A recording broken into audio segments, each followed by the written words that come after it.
guys, it's Billy here and welcome to the garage. Today is July the 13th, which means we are 17 days away from Pirates of the Arctic Circle by way of Motorcycle 7. Today's video and the next couple of videos are going to be what to pack for an adventure motorcycle trip.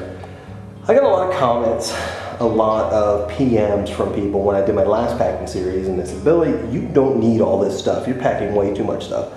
And the truth be told, just between you and me, truth be told, you don't need any of this crap. You could get by with a credit card, a toothbrush, a change of underwear, and a whole bunch of dumb luck. But Murphy's Law states that if something can go wrong, it will go wrong, and it's better to have all this stuff with you just in case. Now, I'm not taking an entire support vehicle. Oh my God, my arm's getting tired, stand by. But I'm not taking an entire support vehicle like Charlie and Ewan did, but I am taking as much stuff as I can. Now, the last packing video I did, I prioritized it based on what I thought was higher priority. And more I thought about it, it's really user specific. There are many different types of rides. You can go on a day trip, you can go on a month-long trip, you can go on an around-the-world trip, and many different kinds of bikes and many different kinds of adventures. So instead of prioritizing it and having a kind of a scale, I decided just to categorize it based on each item, and then you can take it as a comprehensive list anyway, and then just modify it for whatever you need it to be. So anyway, here we go. Let's get started. Hey guys, it's Billy here.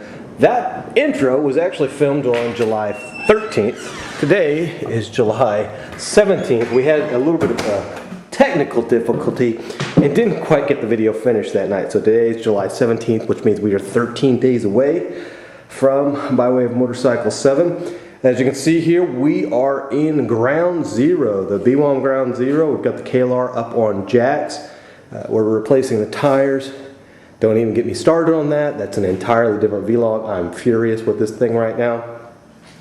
But back on topic, here, as you can see, as I do a slow pan, is a majority of the stuff that we'll be taking on this trip. Now, there are a few things missing. For example, all my electronics are not included here. All my camera gear is not included here. And obviously, all the stuff I'm going to pack to wear, my toiletries and whatnot. But we're going to just get this thing started and roll it on in a few series of videos. I'm not going to cover everything because obviously, as you can see, it's a lot of stuff.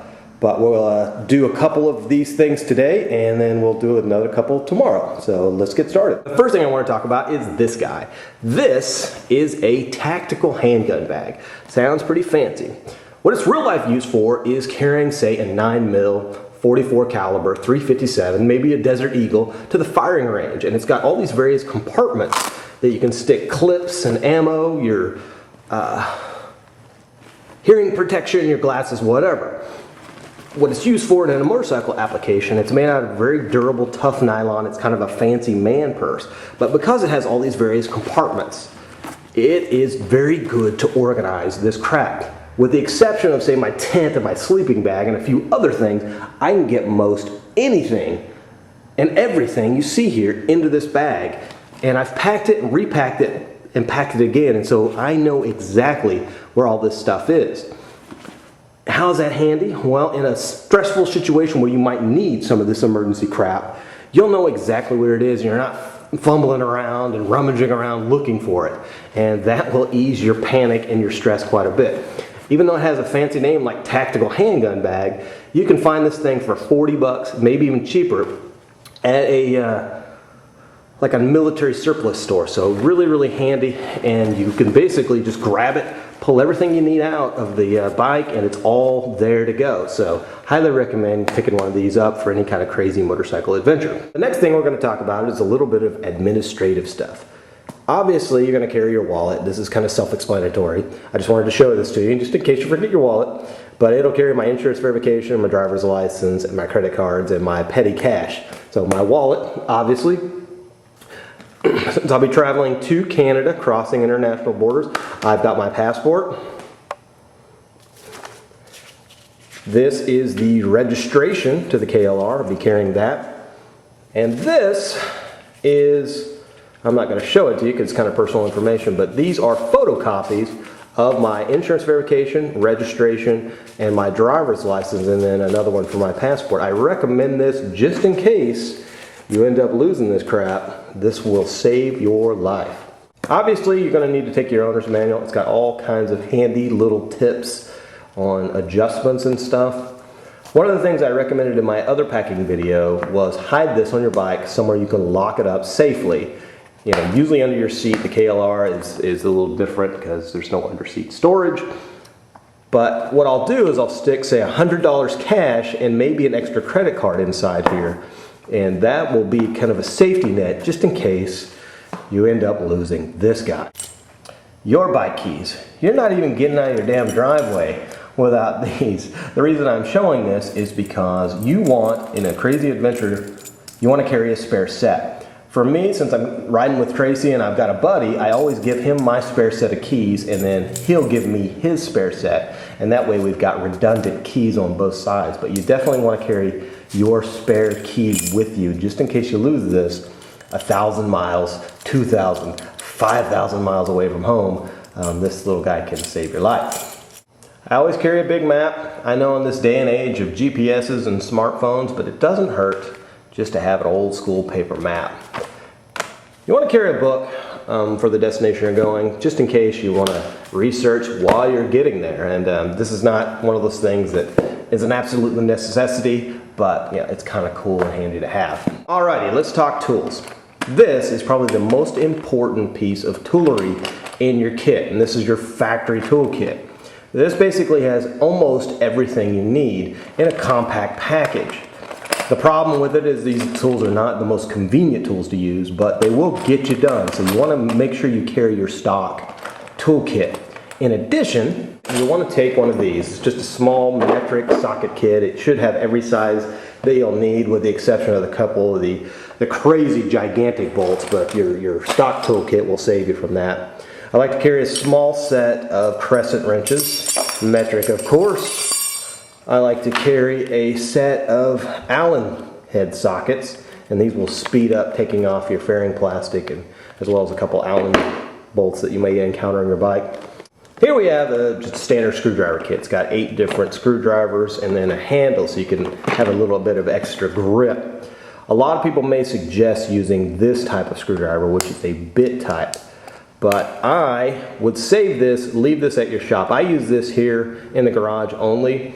And the reason I say that is because conditions where you may be working on your bike will not be optimum. You may not have good lighting. The weather may not be good. This is a magnetic tip screwdriver, but I've seen many occasions where you can drop this thing. You could drop it down into the engine. You could just straight up lose it, and then you're just ass out without a screwdriver. So leave this in the garage where it's safe to do so. I like to bring these, which are T-handle style Allen keys. These guys really will speed up any kind of Allen bolt removal that you have to do. I know I recommended bringing the sockets, but each one has its own place, and there'll be situations that one can be used and the other could not be. And so I like to bring them both. So there we go, T-handle Allen keys. And the mother of all tools, the versatile multi-tool. You can use these for just about anything. This is a Gerber model. Leatherman makes some fine models as well. Yeah, actually I like Leatherman's better because you can do this crap one-handed for demonstration purposes only.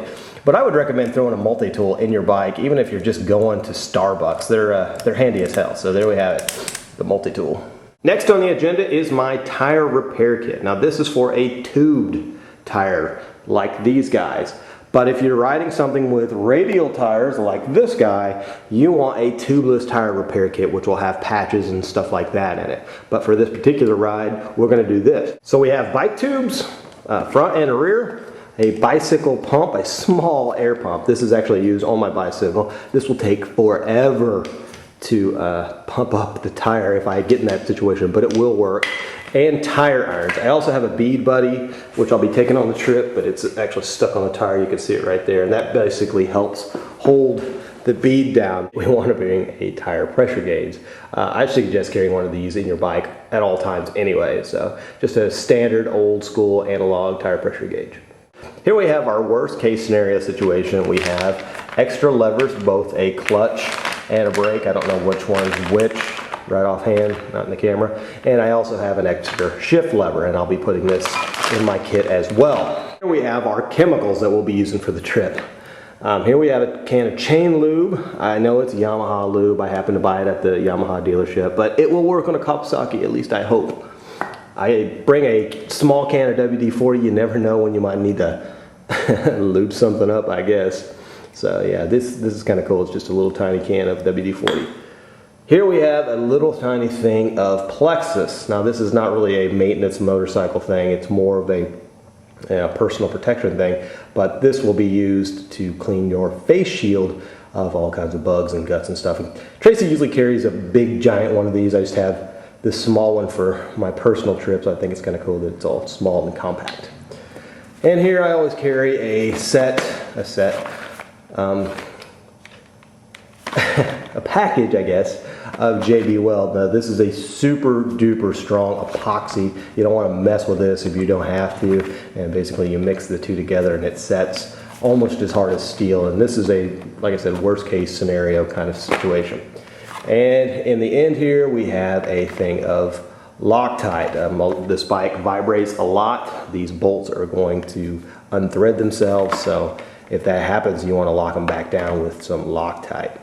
The next thing we're going to talk about is some of our electrical equipment. Here I have a multimeter. I like this multimeter. I can't remember where I got it. Probably Radio Shack or something, 20 bucks or something. It's a really small multimeter. It's not much bigger than, say, a wallet. It works pretty darn well. Here we have bus fuses. These are ATM bus fuses. These are used throughout your bike for anything from your headlights to your turn signals to possibly your fuel pump, depending on the particular model, not this old school thing.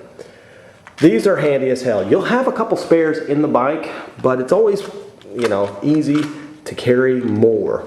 Now, they're relatively cheap. I think this box cost me $3. Obviously, it's pretty small. It can be hidden pretty much anywhere on the bike, and it's just nice to have extras.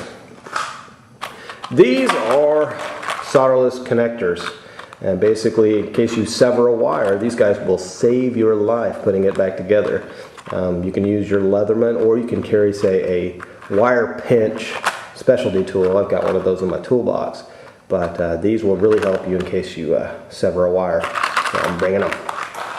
It's not really part of the electrical complement. This is actually more of an overall safety thing, but you want to make sure you bring a flashlight.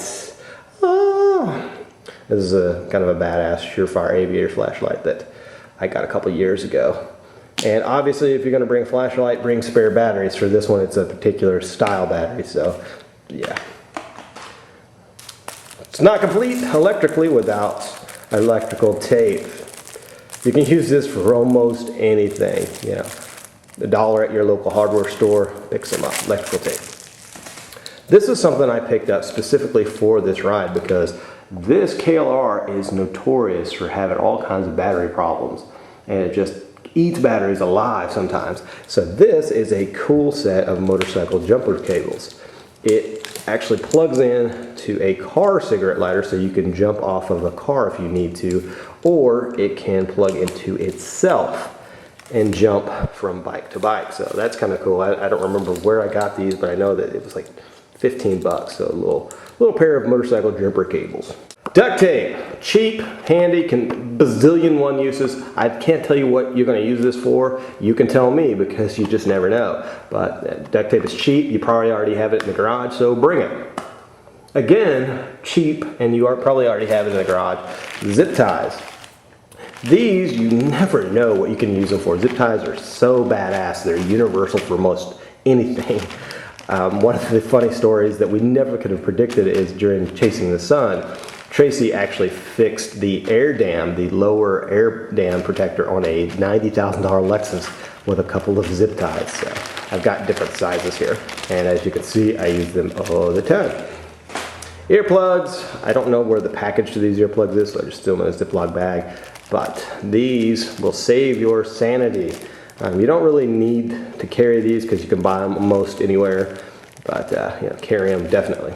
I'm carrying an extra tie-down strap here in the bag here, and this can be used to tie something down to the bike, and it also can be used as a tow strap if needed, if we get stuck in the mud, so I'm definitely carrying that. This is a bag of bolts. This is miscellaneous. These are some of the extra bolts from attaching some of the pieces of equipment there, just in case I lose a bolt or two. I bought extras so that I'll have spares. So spare bolts for the KLR. Another miscellaneous thing that you have already is a notebook and pen. You don't know what you'll use this for. It may be just writing down directions, or you may write your autobiography. You already have it at the house. It doesn't take much room. Take it, notebook and pen. This is our camping gear, but I am too hot to do this, so we will continue this video at a later date inside the house. So peace out, and I'll see you on the road.